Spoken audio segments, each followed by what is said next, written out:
जय हिंद दोस्तों। 18 दिसंबर से 6 जनवरी तक दिल्ली पुलिस कांस्टेबल का एग्जाम हो रहा है और इस समय बड़ा क्रूशियल टाइम उन बच्चों के लिए है जो दिल्ली पुलिस कांस्टेबल का एग्जाम दे रहे हैं। उनके लिए कुछ खास टिप्स कि कैसे उन्हें अपना एग्जाम हॉल में हल करना है, वहां कैसा उनको अपनी योजना बनानी है, कैसे क्वेश्चनों को पढ़ना है, नेगेटिव से कैसे बचना है, कैसे उन्हें पेपर सॉल्व करना है, वो तमाम बातें आज मैं आपके साथ परिचर्चा करूंगा। बस शर्तें इन चीजों को आप फॉलो करें। कुछ ऐसे बच्चे हैं जिनका अभी कुछ समय बाद एग्जाम है, तो वो जरूर इस चीजों को फॉलो करें ताकि उनकी एक्यूरेसी बढ़े, पेपर को ढंग से हल कर पाए और इस बार सिलेक्शन ले पाए। ध्यान रखना बच्चों, ये बड़ा क्रूशियल टाइम है। जिसने इस गोल्डन पीरियड को भुना लिया वो निश्चित रूप से सफल हो जाते हैं। जो बच्चे इस समय में भले ही उन्होंने पूरी साल अच्छी मेहनत की हो, लेकिन इधर उधर यदि भटकाव में वो रहे तो फिर वो बहुत पीछे हो जाएंगे। एक एक नंबर की बड़ी कीमत है। तो चलिए करते हैं शुरुआत और एक एक पॉइंट्स को बड़े आराम से देखते हैं। सबसे पहले जब आप एग्जाम में पहुंचे तो टाइमली पहुंच जाएं, तरीके से जो उसकी प्रक्रियाएं उनको फॉलो करें और एग्जाम जब आप स्टार्ट करें तो शुरुआती दौर में हड़बड़ाना नहीं है। पेपर ही तो है, एग्जाम ही तो है, तो आप उसका तरीके से एक प्लानिंग के साथ चलिए। 1 या 2 मिनट थोड़ा विचार कीजिए और फिर स्टार्ट कीजिए। ऐसा नहीं हड़बड़ाहट के साथ आपने शुरू कर दिया, कोई प्लानिंग नहीं, कोई स्ट्रेटजी नहीं, और देखा आपने कि आप बीच में थोड़ा सा परेशान हो गए। तो किसी तरीके की कोई परेशानी नहीं लेनी है। तरीके से एक पेपर का जो पैटर्न होता है उसको फॉलो करते हुए आगे बढ़ना है। पहला पॉइंट कि भैया जो ये आपका एग्जाम जब है तो इसकी 2 कंडीशन है, या तो टफ होगा या इजी होगा। अगर आपने शुरुआत में टफ मान लिया और आप घबराहट में आ गए तो पेपर खराब कर लेंगे, तो किसी का कुछ बिगड़ेगा क्या? आप अपना नुकसान करेंगे, क्योंकि आपने एक चीज सुनी होगी कि जो ये समय आपको मिला है उसे आपको से कोई छीन नहीं सकता। तो तरीके से पेपर को आपको समझना होगा। होता है कि 1-2 सवाल टफ हो सकता है कि जीएस में कोई सवाल टफ आ जाए, हो सकता है मैथ में कुछ टफ आ जाए। तो शुरुआती दौर में 1 या 2 क्वेश्चन को टफ देख के आपको घबराना नहीं है। आराम से तसल्ली से 1 या 2 क्वेश्चन यदि टफ भी आता तो उसको से थोड़ा आगे बढ़ना है। हाँ, ध्यान साथ में यह भी रखना है कि पेपर हो सकता है कुछ सवाल आपको शुरुआत में इजी लगे, तो हमें ओवर कॉन्फिडेंस में नहीं आ जाना। जल्दबाजी में हम करते हुए चल गए, हड़बड़ाहट में या जल्दबाजी में हम बहुत से ऐसे प्रश्न हैं जिनको उसका आंसर कुछ होना चाहिए और आपने कुछ कोई दूसरा आंसर लगवा दिया। ऐसा नहीं करना है। तरीके से दिमाग को शांत रखते हुए अब केवल और केवल अपना मेन टारगेट, जिस प्रॉपर क्वेश्चन को आप पढ़ रहे हैं उस क्वेश्चन को ढंग से पढ़ें, उस क्वेश्चन को उसके अनुसार ही क्वेश्चन के जो आंसर्स है उनके साथ उनकी मैचिंग करें, एलिमिनेट करें और आगे बढ़ें। प्रश्न को प्रॉपर पढ़ना है, ढंग से पढ़ना है उस क्वेश्चन को कि उसमें भैया पूछा क्या है, कैसे हम उस क्वेश्चन को तरीके से कर पाएंगे, क्या उसमें हां पूछा है, नहीं पूछा है, किसके बारे में पूछा है। एक एग्जैक्ट वर्ड उठाइए कि भाई क्वेश्चन कह क्या रहा है, उसके अनुसार उसमें आंसर कीजिएगा।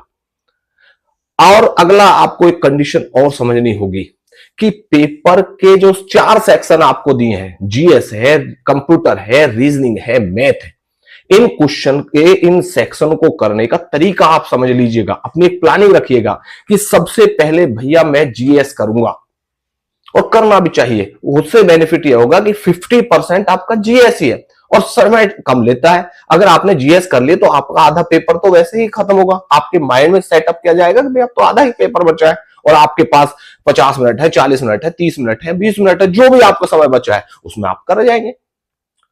उसके बाद में आपको कंप्यूटर लेना है, उसके बाद में आपको रीजनिंग लेना है और लास्ट में आपको मैथ करना है।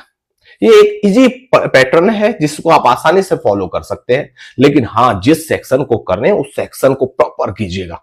शुरुआत करते हैं जीएस से। जब जीएस को आप कर रहे हो तो जीएस में अक्सर नेगेटिव होने के चांसेस होते हैं। जिस भी क्वेश्चन को आप पढ़ रहे हैं उसको प्रॉपर पढ़ें, उसमें क्या पूछा है, क्या नहीं पूछा, क्या उसके आंसर्स हो सकते हैं, उन क्वेश्चन के आंसर्स को उसके मिलान करते हुए चले। हिस्ट्री में क्या पूछा है, ज्योग्राफी में क्या पूछा है, पॉलिटी के क्वेश्चंस किस प्रकार के हैं, इकोनॉमी के करंट बेस्ड क्वेश्चन क्या है, करंट में कहां से सवाल उसने उठाया, तरीके से उस पर एकदम थोड़ा सा फोकस होकर उस क्वेश्चन को करना है ताकि आपका कोई क्वेश्चन गलत ना हो। जल्दबाजी में आपको कोई आंसर नहीं लगाना है, तुक्का नहीं लगाना है। अभी शुरुआती दौर में कोई तुक्का आपको नहीं लगाना है।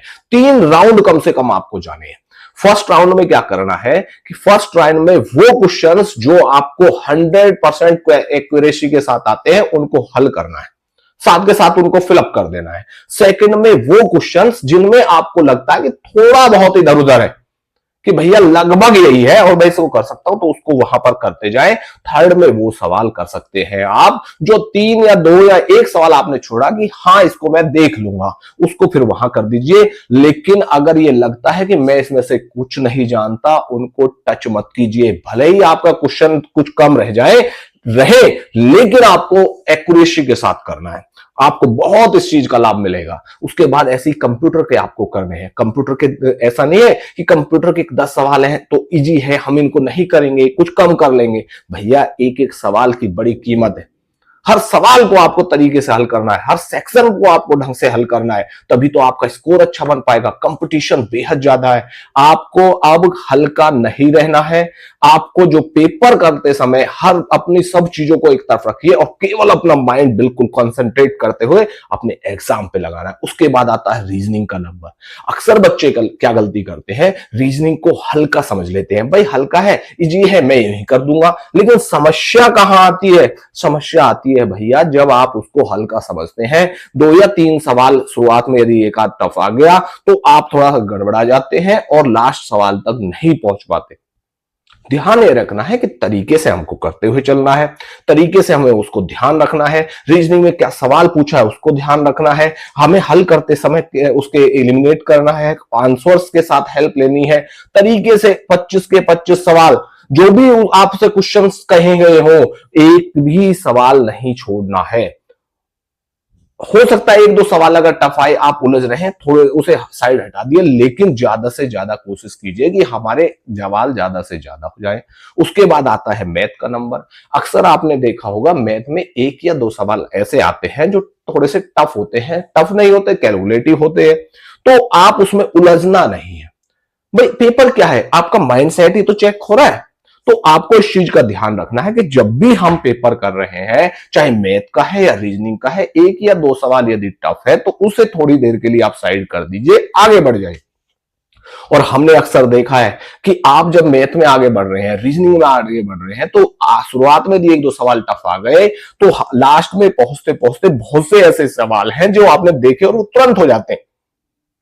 तो ऐसे ही तो पेपर हमें देखना है कि यही तो चीजें चेक हो रही है कि उस समय में ये बच्चा किस स्तर पर अपने माइंड को रखता है, कैसे उन सवालों को हल करना है, यही तो चेक हो रहा है यार।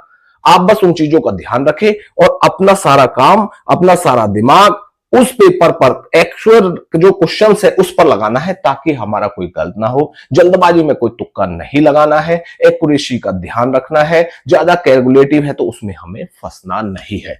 अब बात करते हैं एक्यूरेसी की। भैया एक्यूरेसी का ये बेनिफिट होता है कि जब आप एग्जाम कर रहे हैं और मैक्सिमम एक्यूरेसी के साथ कर रहे हैं तो नेगेटिव भी कम होता है और आपका स्कोर भी बेहतर होता है। और आप यदि आपने मान लो नेगेटिव ज्यादा कर दिए तो बहुत आपको वो पीछे करता है। इसलिए आपको ये ध्यान रखना है कि जिस भी क्वेश्चन को मैं कर रहा हूं वो मेरा सही होना चाहिए, 100% एक्यूरेसी के साथ होना चाहिए। अपनी एक प्लानिंग लेकर आप चले। प्लानिंग का एक बेनिफिट होता है कि जब आप प्लानिंग लेके चलते हैं, पेपर से पहले आप 1 या 2 मिनट आप सोच लीजिएगा कि मुझे जीएस ऐसे करना है, मुझे मैथ ऐसे करना है, रीजनिंग ऐसे हल करना है, कंप्यूटर के सवाल ऐसे करना है, टाइम मैनेजमेंट मुझको ऐसे रखना है।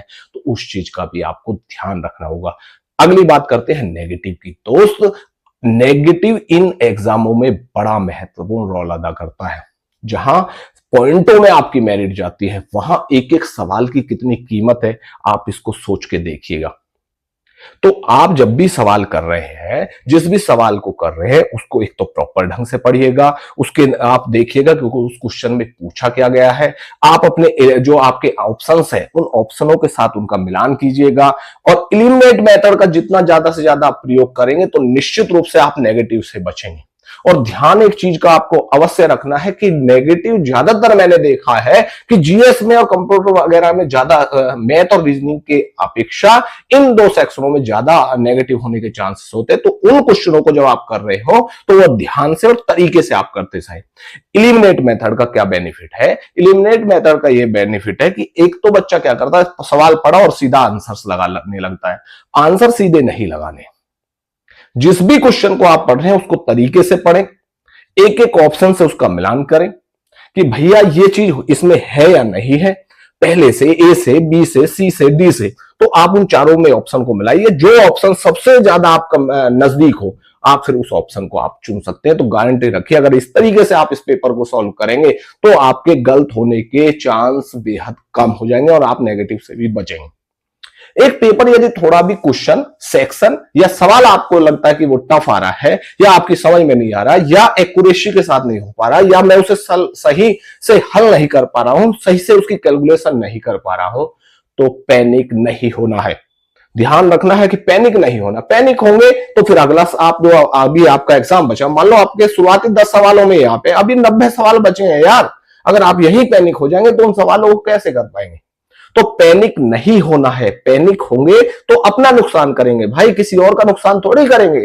तो पैनिक नहीं होना, कूल रहना। जितना आप शांत रहेंगे उतना पेपर बेहतर हो पाएंगे, और जितने हड़बड़ाहट में रहेंगे, पैनिक रहेंगे, तो ना तो आप पेपर ढंग से हल कर पाएंगे। दोस्त आपने साल भर मेहनत की है यार, अगर आपने साल भर मेहनत की है, अब एक यही इसी समय के लिए तो की है, साल भर मेहनत किस लिए की? एग्जाम ढंग से हो। और आप एग्जाम आपके सामने है, आपने किसी साइड वाले को देखकर, सेट देखकर, क्वेश्चन को देखकर, पेपर को देखकर किसी प्रकार की यदि थोड़ा सा भी पैनिक हुए, थोड़ा सा भी अपना माइंड इधर उधर किया तो दिक्कत हो जाएगी दोस्त।